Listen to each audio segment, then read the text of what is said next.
This year, the adventure comes to you. The Library Summer Reading Program is going virtual.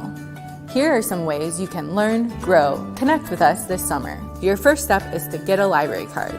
If you don't have a library card, you can sign up online at ocls.info/card and we'll mail it to your home. You can still go on adventures. Let the wild rumpus start. Even if you're staying home. Be sure to read at least 20 minutes a day. Download the Beanstack app to make the experience more fun. You can earn badges for participating in our virtual challenges and for recording the books you read. Sign up for our virtual events and classes, which will be offered all summer long for children, teens, and adults. Be sure to visit ocls.info/SRP for a schedule of events, helpful links, our reading list, and more. Orange County Library System is your place to learn, grow, connect, no matter where you are. Good morning, everybody. My name is Jen, and I'm so excited that you've joined us today. I am really looking forward to our animal program, and I hope you are too. I just wanted to tell you that this year the summer reading program is completely online, but we've got a lot of great activities and events just like this one planned for you all summer long. So there's a few things you can do to get started. First, make sure that you're signed up for your library card. 2, join Beanstack by creating an account. And 3, register to attend virtual events just like this one. This year, we're challenging you to read for at least 20 minutes every day this summer, and to keep track of your minutes by logging them in Beanstack or our paper reading tracker. If you complete the challenge of reading for a total of 600 minutes by July 24th, you'll receive a prize bag full of awesome goodies and be entered into our grand prize giveaway drawing. Got a lot of great stuff to win. So make sure you go to our website to get great book recommendations. You can check out our events calendar, and you can get lots more information about our virtual summer reading program. The address is ocls.info/SRP. Now I hope you're ready. We're going to start the show, and we have some very special guests here for you today. And a few unusual friends are joining us as well. Amazing Animals, Inc. and Tigers for Tomorrow at Untamed Mountain have teamed up to bring you up close and personal. And we're going to virtually meet some interesting animals that can be found in different lands and maybe some that are in your own backyard. So help me welcome them and say hello. Hi, guys. Hello, everybody. Good morning, you guys. How are you? Amazing. We are up here in beautiful Untamed Mountain in Alabama. My name is Brian, and I am the executive director of Amazing Animals right outside of Orlando, Florida. And good morning. My name is Sue, and you are at Untamed Mountain. I am the executive director here, and we have teamed up today to bring you a great program. Yeah. All right. So our first animal is a very funny animal to have here in the mountains in Alabama. And in Florida, it's one of our most iconic animals that we have. This is Herman, and Herman is an albino Burmese python. And he was actually collected in the Everglades in Florida. He was found. Now, Hurricane Andrew in 1992 took out a breeding facility in South Florida, and over 100 Burmese pythons escaped. Unfortunately, those Burmese pythons all found each other, and today there's an estimated 100,000 of them running wild in the Everglades. Now, they are native to Asia, and where they're from, these guys are the 3rd largest species of tortoise in the entire species of snake. I can hear the tortoise. Species of snake in the entire world. That's really big. Full grown, they can get to be almost 20 feet and over 450 pounds. In Florida, our most biggest native snake is about 8 feet and about 30 pounds. So when you introduce a snake that's so big, that's not native there, they have a really negative impact on the environment. Unfortunately, they are eating so many of our native animals. They're going to eat alligators, deer, raccoon, possum. They're going to eat all of our birds. They're seeing a huge decline of animals that are native to Florida in the Everglades because of the Burmese python. Now, there are programs out there that are actually developed to help remove the pythons from the Everglades, and that's really good. Unfortunately, they have to destroy or kill those snakes because there's really nothing you can do with them. And the most saddest part about that is where they're native to in Asia, they're actually threatened and almost endangered. So it's really important if you ever get a pet to do your research. You want to know how long your animal's going to live, how big it's going to get, what kind of food it eats. This snake right now is only 10 years old, and she's almost 14 feet and weighs about 85 to 100 pounds. And he's not done growing. If you get a pet, it's a lifetime commitment. This snake can live another 20 or 30 years here at Untamed Mountain. So unfortunately, someone did probably let her go in the wild, and they caught her, and she was brought up here to use for education. So there's lots of people like zoos and aquariums that have these snakes, and that's what you want to do. You want to visit a zoo or aquarium to take care of these guys and see them, but you probably don't want one as a pet. So make sure you do lots of research and don't ever let your pets go in the wild. Unfortunately, most of the things that you buy in a pet store are not native to us here in Florida. And if you let them go, you're creating more invasive species. Does anyone have any questions about the snake before we put her away? You can get a good look at her. I'm going to try to bring her up for a close-up for everyone to see.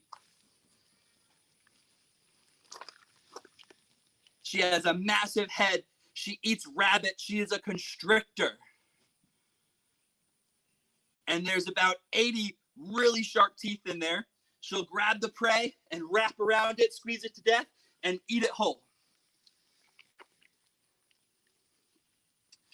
All right, so now we're going to check out Sue and one of her favorite animals to work with here at Untamed Mountain. This place is amazing, and it specializes in tigers. Check this video out.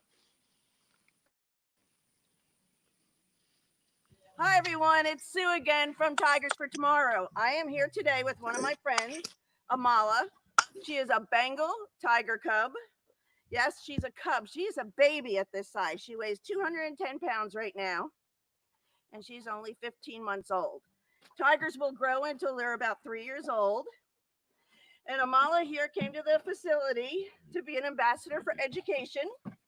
And there's lots of neat things you should know about tigers. Number one is their stripe is like our fingerprint. There's this right here. These are called flashings. Now, a lot of people have some different ideas about what flashings are for, but mainly they're for the moms to be able to find their babies in the high grass in the wild. And they're also so that they look like false eyes on the predators. Now, you can see Amala here has a very vivid stripe pattern. And that is the way when conservationists are out in the wild that they can identify the different tigers. Here at Tigers for Tomorrow, we know our tigers because they all have different personalities. So Amala here is one of the 4 different colors of Bengal tigers, and she is a standard. And if you stay with us, we're going to get some film of some different color Bengal tigers. We'll be right with you. Hey guys, it's Sue again, and this is my friend Bemja. He's a royal white Bengal tiger. Remember I was going to show you the different colors of tigers? This guy here, he'll have either very dark brown stripes or black stripes, and the rest of him is white. One of the things that's very beautiful about Bemja is his light colored gold green eyes. There's only about 300 white tigers in captivity in the world, and there are none left in the wild. That's why we need your help. That's why we need everybody's help to keep these animals in the wild and alive in captivity, because there are so few of them left. We've seen 2 different colored tigers now, and this is the 3rd type of color. It's called a golden tabby. This color variation was once found in Mysore, Pradesh, and was hunted to extinction in the 1930s. In about 1987, 2 conservationists were working together breeding, and we got one of our first golden tabbies again. They're absolutely incredible. They look like a creamsicle. And now, you know what has happened this year? They have found the first one in the wild again in India. That is amazing. So this is our 3rd color variation of a Bengal tiger. She's a snow white. And most people think a snow white is a Siberian tiger, but they are not. They are Bengal tigers. And Aurora here is a very shy tiger, so she probably won't be with us for long. But I do want to point out one thing. Aurora lives with her two sisters, with a golden tabby and a golden tiger, and they all get along really well.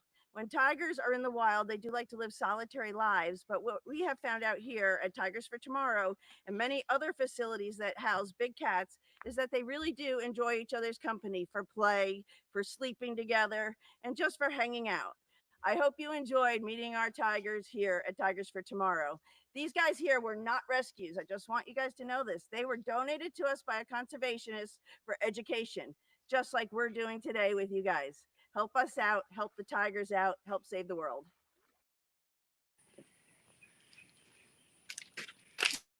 Any questions or no?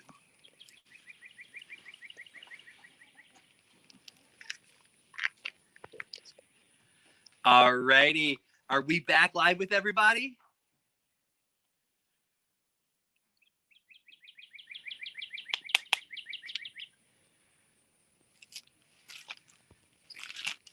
I'm going to wait till she gives us a cue.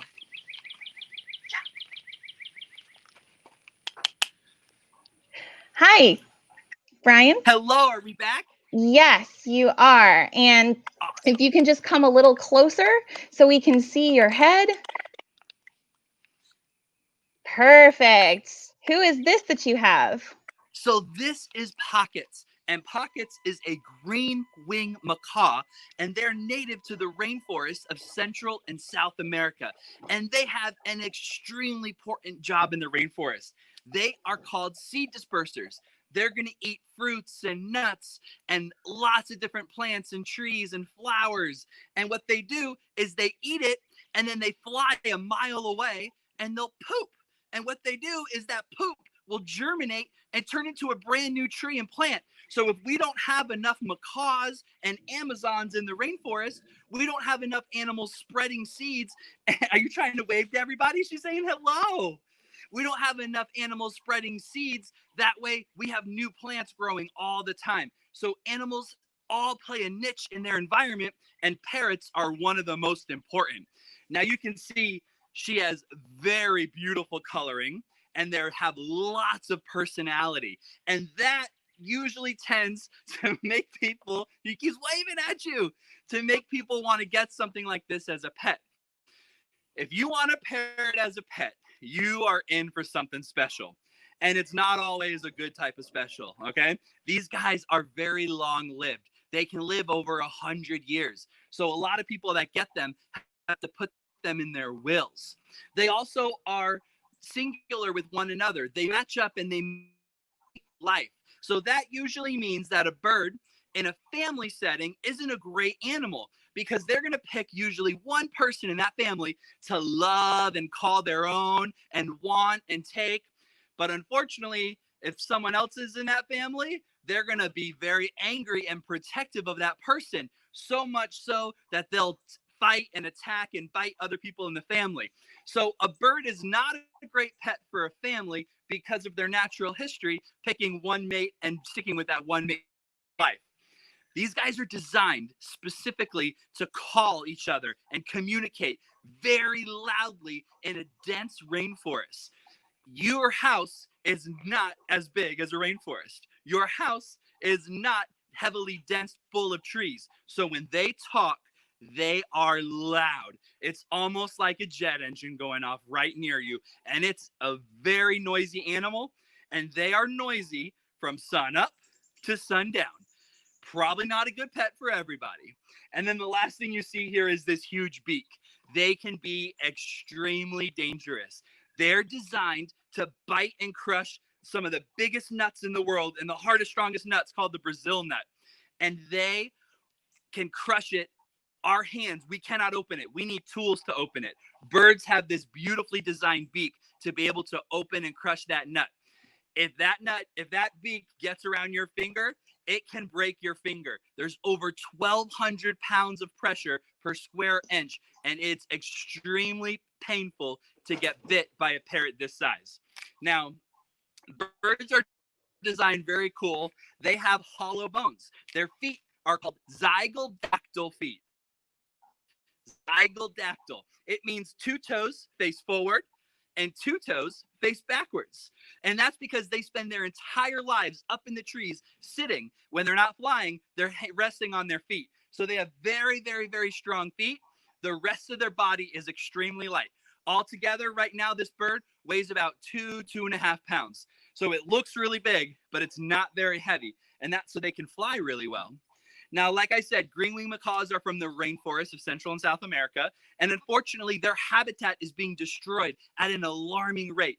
The exotic pet trade, the natives there are stealing animals out of the rainforest to bring them into America because people will spend a lot of money for them as pets.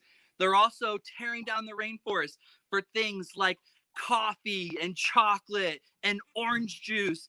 They're destroying the rainforest. Companies are buying rainforest land and putting up those groves because it's cheap labor and cheap land. So it's really important when you're grocery shopping and you're looking at the products that you buy in the grocery store to pick things that are local, pick things that are from where you are living. That way you know the products that you buy and the things you support aren't destroying the rainforest and destroying animals' homes like this guy here, like Mr. Pockets.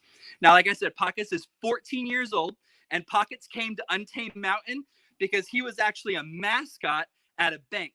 And the foundation used the bird to be able to teach people about saving your coins, and that's why he was named Pockets. And unfortunately, a new bank manager came in and said, why do we have a bird here? A bird is no place for a bank. It's way too noisy. There's way too much work. We need to find it a home. And that's unfortunately what most birds end up. An average bird in the pet trade will have 7 owners. And that's really sad. And you see birds start to pluck a lot, all their feathers, because they are designed to have one mate for life. And when you rip them and meet them a new family 7 times on average, it's extremely hard on the birds and it's not very good for them. So make sure, again, you do your research before you ever get a pet. An animal that's as loud as a jet engine, has 1,200 pounds of bite force, can live 100 years, is probably not a good animal for everybody. So make sure you do your research. But Pockets is amazing, such a beautiful bird, and it's worth saving them in the rainforest. We got another animal right back. We'll be right back with you. I hope all of you guys at home are enjoying this. I know I loved seeing Pockets, and you can learn more about these animals by coming to your library, and we have all sorts of cool books about them. All right, who is this? So this is Tank, and Tort. This is Tort, and Tort is a sulcata tortoise. Can you tilt the camera up a little bit so we can see you, Brian? Just a little bit more? Can you see both of us? Well, we can see Frank. No, perfect. Just keep it right there. Awesome. Thank you. I'm getting lower for you. Thanks. So Tort here is a sulcata tortoise. They're native to the grasslands out of Africa. And this is the 3rd largest species of tortoise in the entire world. When they're born, they'll have eggs that are about the size of a ping pong ball. And when they're babies, they're super cute. And a lot of people will buy turtles and tortoises because when they're babies, they're little and easy to take care of and really cute. This animal can grow to be 250 pounds and it can live over 150 years. A tortoise is a long time, huge commitment. Probably not a good pet for everybody. These guys in Africa, unfortunately they're threatened because their habitat's being destroyed and they're actually being eaten for food by local tribes people. So there's not a lot of them left in the wild. And in America, in Florida, we probably rescue about 10 of these a year. We have to turn down a lot of tortoises because so many people get them as pets. And unfortunately, they're really good at burrowing and digging big holes. And that's not good in people's backyard. And they are escape artists. They can dig out of yards. And they're like a tank. They'll just bulldoze through a fence and break it if you don't have the proper caging up for them. Most of the tortoises that we have at Amazing Animals were actually found walking down roads and sidewalks and in people's backyard in Florida. Now in Florida, we have a very special tortoise native to us. We have Gopher Tortoises. They're small, about the size of a football, and they are our local native tortoise, and they're a keystone species. That means that they have a profound effect on the other animals living in their environment. They dig burrows and tunnels in about a 3-mile to 7-mile radius. They'll have 5 or 6 tunnels buried that they live in. And what they do is they're very nice, friendly neighbors, and they invite other animals to live with them. A gopher tortoise burrow has been excavated in Florida, and it's found to have over 300 different species that live in the gopher tortoise burrow. So one animal digs a burrow, and it provides home and shelter for lots of other animals. And when we have forest fires, which are very natural in Florida because the lightning will hit a tree and an area will catch on fire, all the animals need those gopher tortoise burrows to be able to escape the fire and survive. So having gopher tortoises is extremely important, and we need them in Florida, and that's why they're protected. If you ever see a turtle or a tortoise on the road, it's very important that you can pick it up and bring it to the side of the road, but don't move it very far. Keep it where it's at, because that's its home range. Yes, there's roads, and yes, there's turtles and tortoises that are going to cross roads. It's natural. It's going to happen because we built roads everywhere. It is not good to put that animal in the water or move it very far to a safer place, because you're basically taking that animal out of its home range where they know and they like and they're comfortable living. Big differences between turtles and tortoises. This tortoise has really big stumpy feet, and these really big stumpy feet are like elephant feet, and they're built for walking in the ground, and they are not very good swimmers. Try not to put a tortoise in the water, they will drown.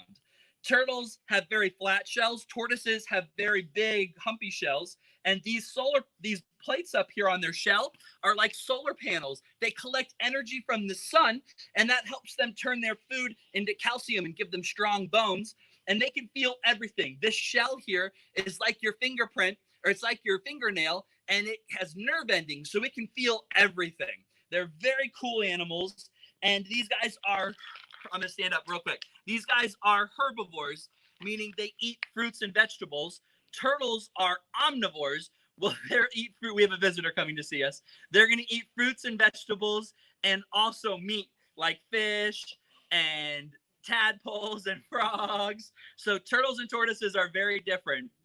They're super cool. They're very heavy. This guy's about 80 pounds, 90 pounds right now. It was a lot of work bringing him over here. And I think Sue is grabbing our last couple animals. Did anyone have any questions?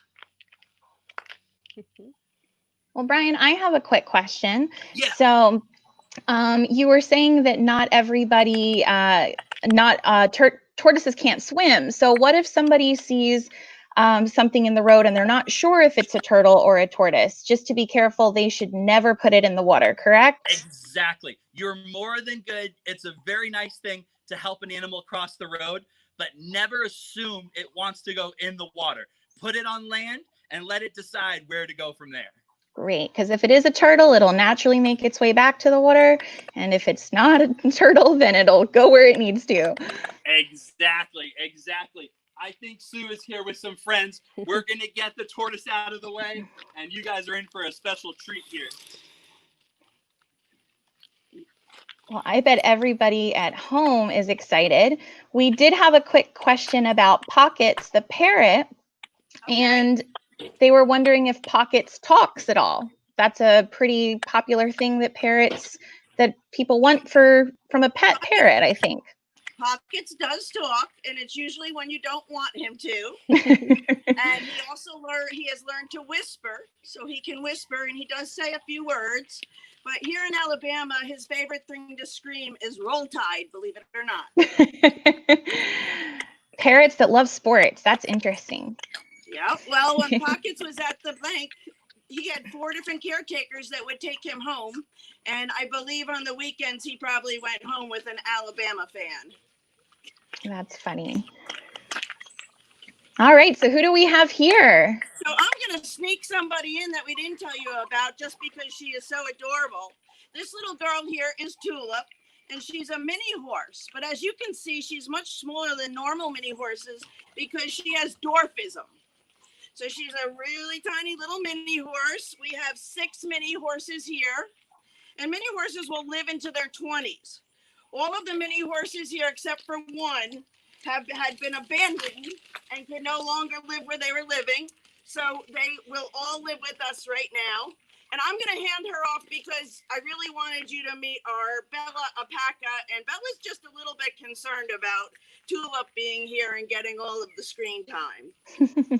Bye, Tulip. Thanks for visiting. So this is Bella, and Bella's an alpaca. And as you can see, we've just shaved her. Alpacas are from Peru. And in Peru, they use these guys for their fiber. And they also use them to protect animals out in a field. Now, a lot of people confuse alpacas with llamas, but alpacas are much smaller animals. And as you can see, she just loves to be pet. She's wagging her tail. This little girl here is about 6 or 7 years old, and she was with a private owner.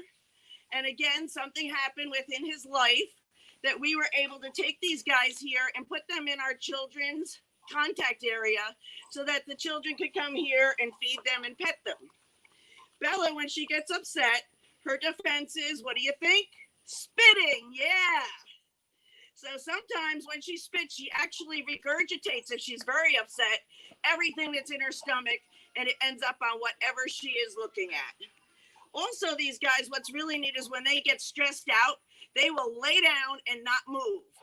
So that's how we know if they're stressed and we're working with them or we're doing a show. As you can see, she is not stressed here, but I might get a kiss. I hope it's a kiss. Oh, please let it be a kiss. Hi, baby. So Bella here goes out in the field during the day with about 25 goats, another alpaca, some llamas, and she loves to lay in the water when it's hot or lay underneath the tree. Her coat is like an Appaloosa. And just about 4 days ago, her coat was big and fluffy, just like her hair here. You can see that she's very personable and likes to get in your face. And that's because she was hand raised. And that's what happens with a lot of these animals when people are trying to breed them. The alpacas will come out and not want to nurse. And then they'll bring them into their house to hand raise them. And unfortunately, they don't have as much respect for us later on in life if they're hand raised by humans. Does anybody have any questions? Well, while we're waiting for questions about alpacas, we had a question from Elijah and Aiden asking if there are different kinds of parrots. Yeah, Elijah and Aiden, that is a very good question. There are over 300 different types of parrots in the entire world. And they're from several different continents. There's parrots in Australia, there's parrots in South America, and there's parrots in Africa. And they all play that vital role in the forests and rainforests, wherever they're native to, about dispersing the seeds and letting new trees grow. That is a very good question. And they come in all sizes. One of the biggest parrots is called the hyacinth macaw. And it's huge, almost twice as big as that green-winged macaw. And one of the smallest parrots are about this big. They're called Parrots. They're real tiny and cute. Part of the Quaker family. They're super cute. Awesome. And just a reminder for all of our friends at home, if you do have any more questions, just put them in the chat and we will get them answered for you. So who do we have next, Brian? We are almost out of animals. I think we are going to be able to take you guys up to see the zebra. We're going to try it. We don't know how good we are going to do with the Wi-Fi signal. So that's why we saved it for the very, very, very end, because we may start to lose you a little bit. But we can come up to the yard here. Oh, got one more coming. Oh, Sue got you something super cute. I'm excited for this. I love animal surprises. Yes, this is something cute and little. Oh, I have a question. Oh my goodness. Who is this? This is Pixie, and she is our newest goat. She came to live with us last week with her mom and dad because her owners were getting too old to take care of her. She is a pygmy goat, so she's one of the smaller breeds of goats, and she is about 12 weeks old. So goats are ruminants. They only have one set of teeth, so they're very safe for the kids to be around. Where'd that come from? You can see her little horns are already coming in. Pygmy goats were originally from Africa, but it's one of the most popular breeds in the US at this time because of their size. So we thought we'd slip her in real quick.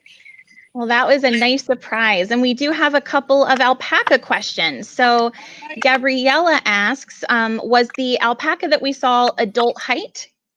Yeah, she is full grown. She is 5 years old, and that is how big she'll get. Awesome. And one more from Nicole is, how can you tell an alpaca from a baby llama if they are the same size? Well, normally a alpaca will be much smaller framed. So, well, to have them be the same size, the alpaca would have had to be born multiple months before the llama. And we would just be able to tell because we've been around them for so long, because they are very, very, their characteristics are very alike. And just so you guys know, it's a good question because we have a big male llama that's not really big. He's only about 2 inches bigger than alpaca. So that is a great question. You have a mini llama. We have a mini llama. Is there a difference in their fur? Do their fur feel, or their wool, I guess? I'm not sure. Does it feel the same? Does it feel different? The fiber on both of them is very close to being the same, but I feel like the alpaca is much softer and finer. Okay, so also, what does an alpaca have to shave them, and there is a lot of care that goes into them. We have to shave them every year and make sure that their hair doesn't get matted. So we just have somebody that comes here and donates their time, and it takes about an hour to shave each one. That's incredible. Yeah. So we do have 2 other questions. A question from our friend Bennett, who says, what does an alpaca eat? Our alpacas eat alpaca food, and sometimes they get the treats, which is a little bit of sweet feed. And I have peppermint treats in my pocket that they really love. Now, during the day here, they have a big round bale that they can freely browse on. And they also have some trees in their area, which they can browse on. And they do like to eat a good quality hay when they're in their stalls. Yeah, there are amazing companies out there that actually, both here at Tigers for Tomorrow and at Amazing Animals, we have to buy a different type of food for almost each and every different animal that we house. And there's companies that make zoo diets that have all the vitamins and nutrients blended in it already for us, for alpacas, for tortoises, for sloths, for lemurs, bears, for kinkajous, emus, for bears. Yeah. They all have such a different diet. It is a ton of work. We have to go to school for a long time. We have to work for these guys for such a long time to learn each of their needs. And it's very expensive to feed the amount of animals that we take care of.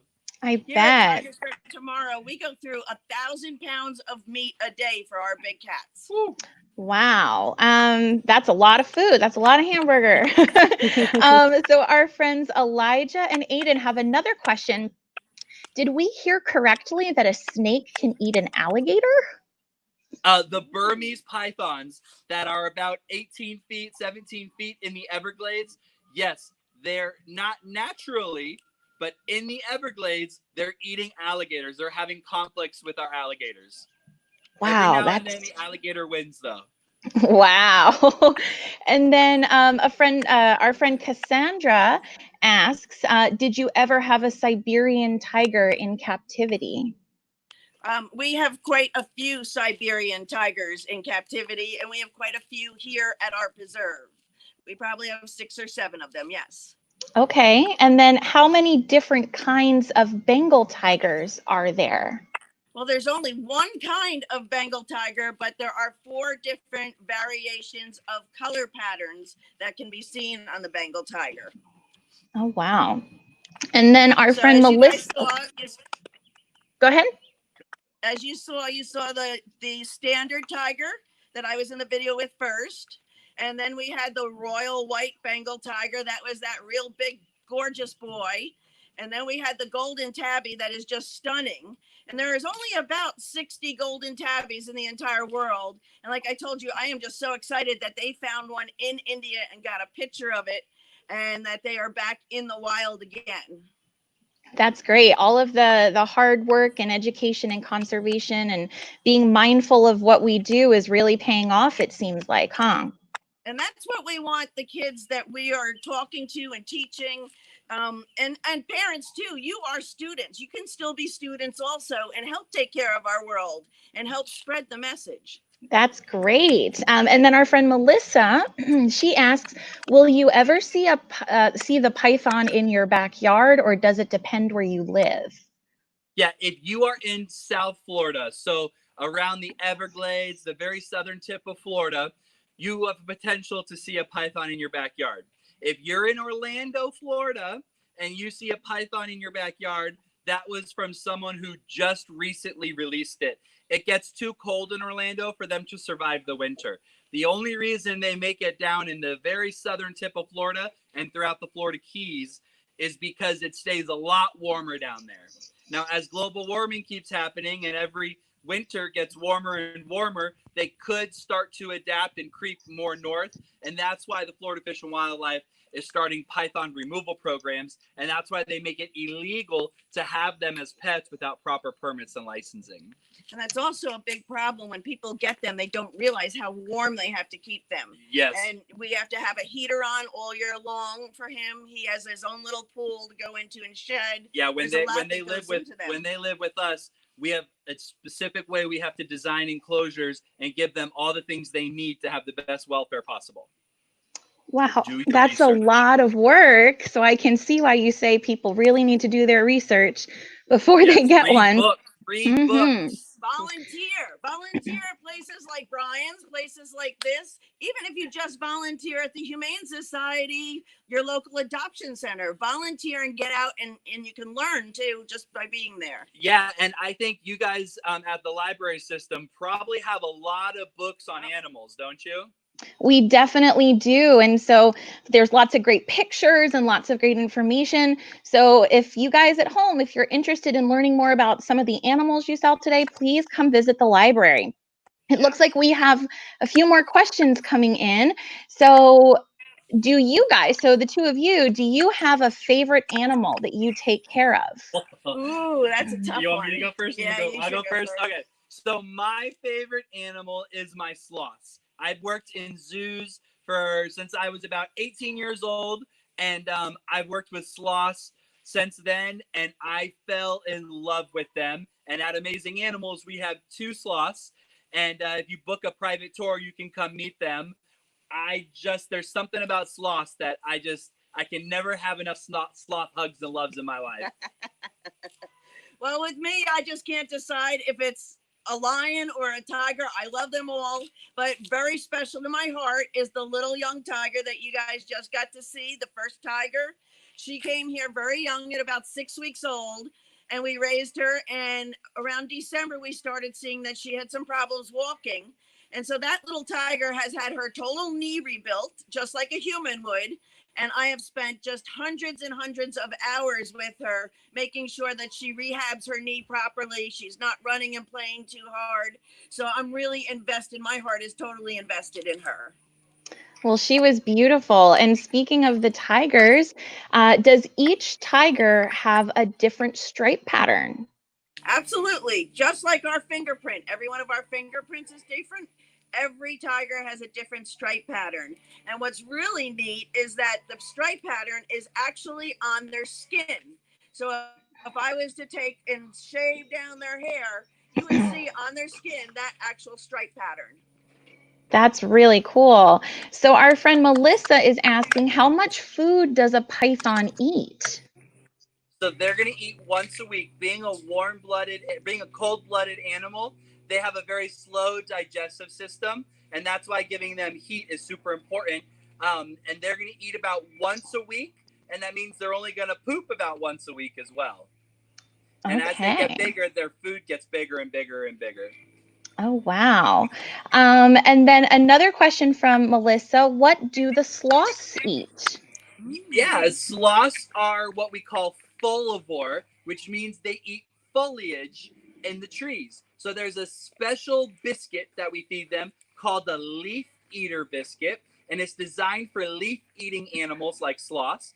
But then they also love their greens and squash, zucchini, sweet tomatoes.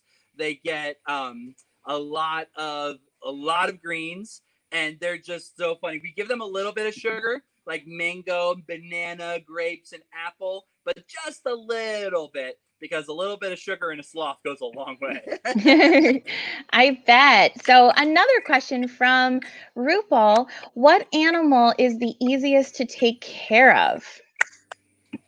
Your domestic animals that you have in your house. Yeah, dogs and cats. Dogs and cats. And there's a lot of dogs and cats out there that need to be adopted and need to have a forever home. Yep. And if you can keep a dog and cat for life, that is what really we need to work on with people today, is that you have a responsibility to your own domestic pets. Yeah. And it's a commitment. You have to work with them every single day. You can't just get one and let them do whatever. Yeah, you really do. And a lot of the exotics that people get, they live a whole lot longer than a dog and a cat would. And also, if you like to go on vacation, it's a lot harder to find people that are qualified to take care of your animals while you go on vacation. You mean you don't have a sloth babysitter? I don't have a sloth babysitter. I don't have a tiger babysitter either. And that's another thing. Vacations, holidays, what we do, we don't have those. So 7 days a week. Yep. 7 days a week. We work. So definitely dogs and cats seem like a better option for people living at home than maybe some of the exotic animals. Absolutely, because they are a huge commitment in themselves. Yeah. Yeah. So, wow, we have so many great questions coming in. I love that all of the kids at home are excited about animals. So, do snakes drink? Yes, they do. It's very important that they get fresh water. So we have to refresh their waters almost every day, every other day. But they do drink.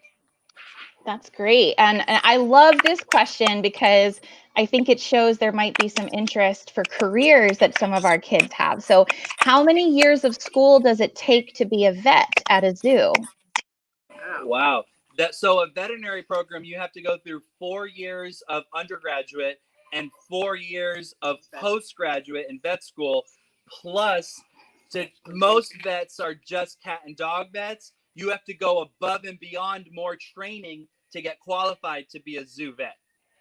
Wow, so that's a really big commitment, but I bet it's great when you can actually help the animals. So how many animals? Just to do what you do. Yeah, I have a master's in education, and I have a bachelor's in psychology, because it's all about training and operant conditioning and working with the animals and training them. That's great. So here's a question, and maybe this needs a little clarification too. So it's asking how many animals do you have in the zoo? You're not a zoo, are you? You're a sanctuary or a rehab center? We're a preserve. Okay. We're quite a bit like a sanctuary. We are open to the public, and we do believe in relationships with our animals. We spend a lot of time with them, as you've seen with me and with the different animals. And we have about 160 animals here. We have 9 species of big cats. We started just with big cats, believe it or not. And then there was a need for us to move into wolves. So we have about 25 wolves and 8 bears.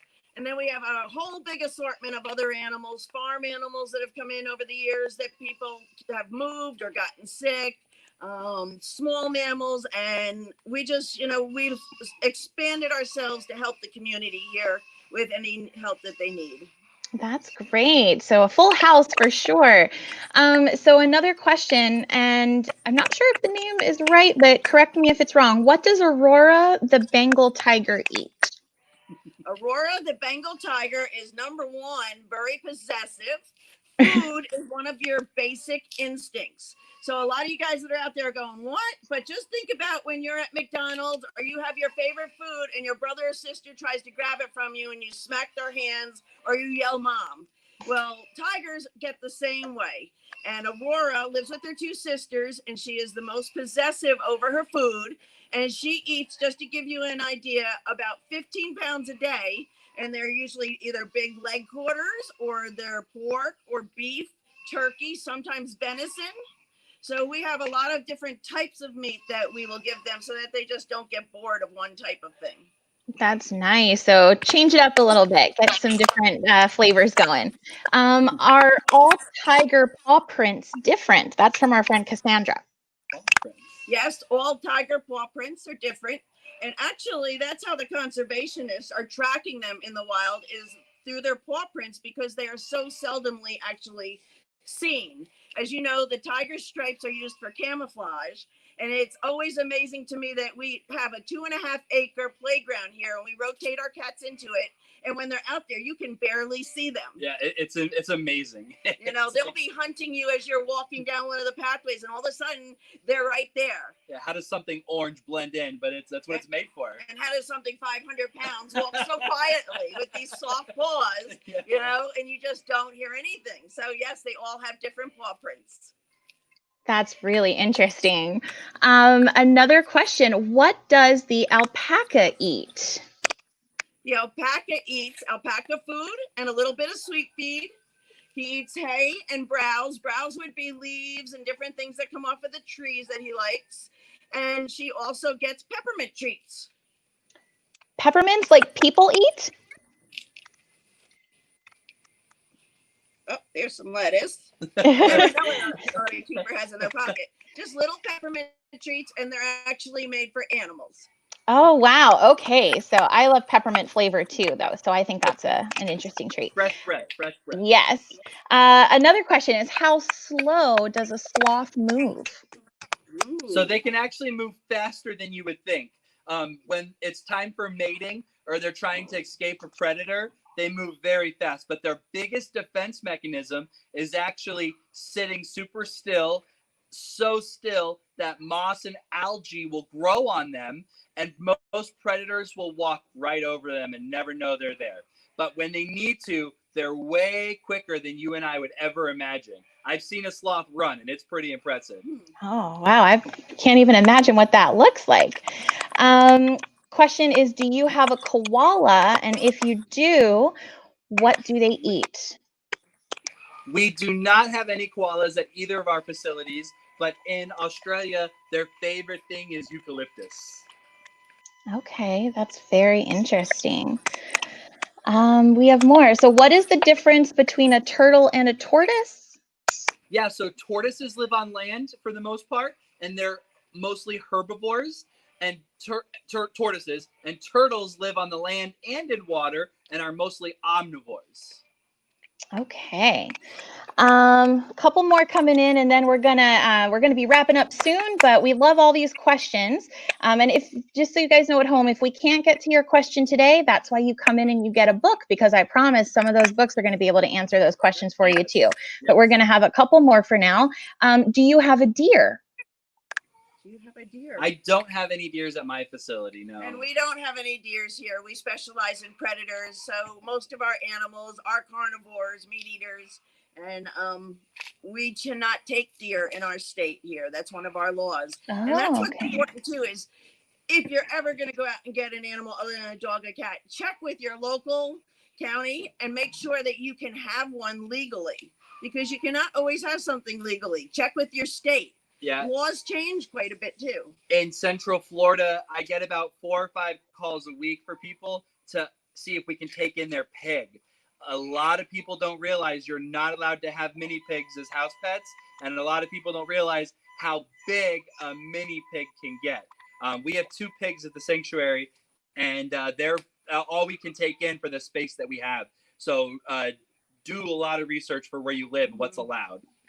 Okay, so probably I know the answer to this since you just talked about how much space you have, but do you guys have elephants?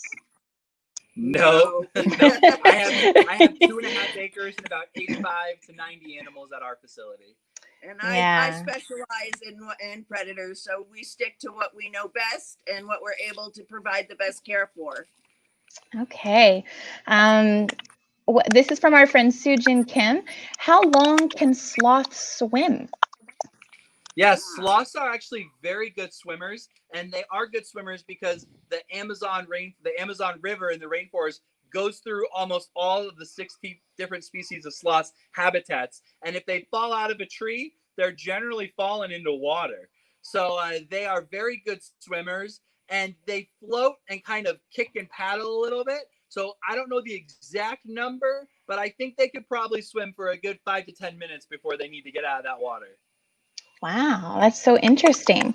So I think you guys said you don't have any koalas, No. and llamas probably eat very similar things to alpacas. Is that correct? Yep, exactly the same. Great. So then a question from Finley. Do white tigers have albinism? Is the white color typical? There are no albino white tigers. They have a lack of color, but they are not albino. And you can see their eyes. Their eyes are a different color. They're usually a very nice gold.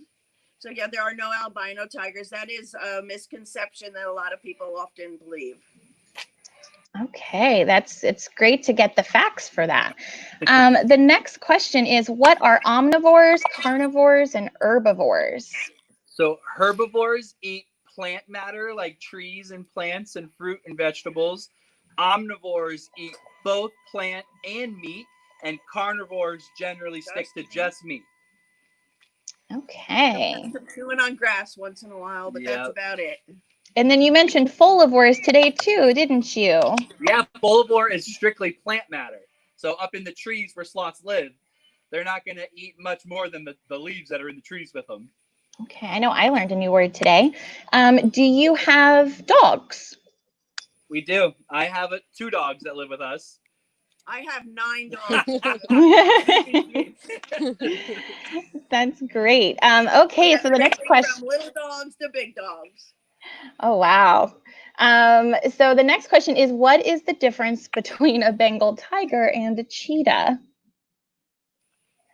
Well, first of all, the geographical area where they live.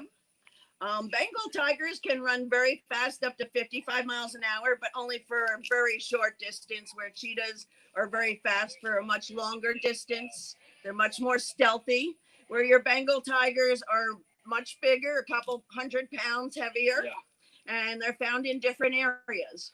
And they look a little different. One has stripes and one has spots. Awesome. All right, looking through the comments for a little bit more. I think you answered that one. So this is sort of 2 different questions from 2 different people. Do you have lions? And then I think it's, how do lions eat? Maybe what do lions eat? Yes, I have lions. We have 8 lions. We have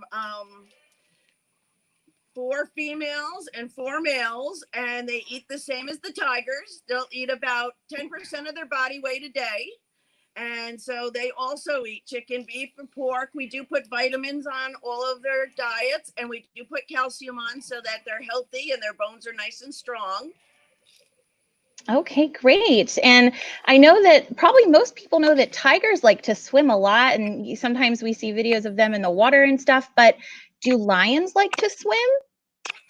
That's funny. We were talking about this the other day. So the lions that I've raised from being young, I don't tell them that they're not supposed to like water. It is very hot here in Alabama, and we do spend a lot of time with them. So most of our tigers that are growing up with us, yes, they will get in one of their big pools and splash and play.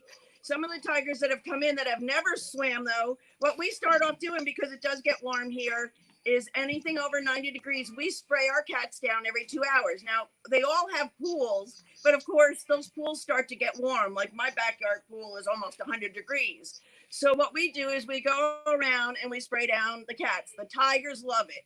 Over the years, all of the lions learn to come up because we're very cautious not to spray their beautiful mane. They don't like that. But we do go ahead and spray the rest of their body. And the way we start that is just by spraying their feet and cooling them off. And we move very slowly and work our way up just so that they can cool down. I think we have time for maybe one more question. Yeah, just one more question. And do you have a monkey? Neither one. I have lots of monkeys. Okay. Yeah, we have lemurs. We have owl monkeys. We have marmosets. And bush babies. So we have several different species of primates at Amazing Animals. And if you visit our website, you can book a tour to come and see us. And see awesome. And see sloths. Yeah. So well, that's all the time we have for today. Thank you so much for answering all of our questions and for showing us such amazing animals. It was a really fun time. Thank you so much for having us, everybody. Be safe out there and read lots of books. Yes, thank you. We'll see you guys later. Thank you. All right. Well, I hope you guys loved that as much as me. Please tell us in the comments what your favorite animal today was. I think mine was probably the tortoise. I like the tortoise a lot. So I hope that you guys will join us again. We have lots more fun live events planned every Monday starting at 10 a.m. So make sure you join us next week for a live show with comedy magician Glenn Foster. And you can find more of our upcoming event information at ocls.info/SRP. And make sure you're tracking all of your summer reading and activities in Beanstack. So maybe you're going to do some more reading on those animal books that we were talking about. You can sign up for an account at ocls.beanstack.org. And we would love to have your feedback about our virtual program today. So please complete the youth program survey in English or in Spanish when you have the chance. The link has been posted in the chat below for you. So thanks again for joining us, and I hope you guys are all ready to read new stories and learn new things with us this summer. And we will see you next time. Bye! Thanks for watching. Subscribe to our YouTube channel to be the first to find out when we have new fun and informative videos for you. Orange County Library System is your place to learn, grow, connect.